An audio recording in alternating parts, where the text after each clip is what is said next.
Hi guys, திருப்பூர்ல இருந்து சந்தியா. பாருங்க எங்களோட ஃபேமிலிய. ஒரு அம்மா பாருங்க தலைவாரின்னு இருக்காங்க. எங்க அண்ணா பாருங்க, ஏன்னா இருட்டா இருக்க ஒண்ணுமே தெரியல, மூஞ்சியே தெரியல. இங்க பாருங்க மணிய பாஷா. எங்க ஃபேமிலில ஒருத்தவங்க புது நியூ ஃபேமிலி வந்து ஜாயிண்ட் ஆயிருக்காங்க. ஆர்த்தி வெளியே போயிருக்காங்க, வந்தனே காட்டுறோம்.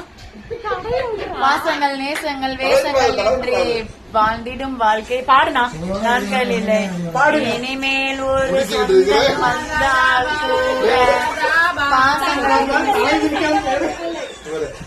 100 கிராம் சிக்குமுடி 50 ரூபா. பாசங்கள் நேசங்கள் ஏதுமே இன்றி வாழ்ந்திடும் 50 ரூபா. அப்படி இல்ல, தங்களுக்கு தெரியாத சட்டம் ஒன்றும் இல்லை. தங்களுக்கு தெரியாத சட்டம் ஒன்றும் இல்லை. திருப்பூர்ல இருந்து சந்தியா.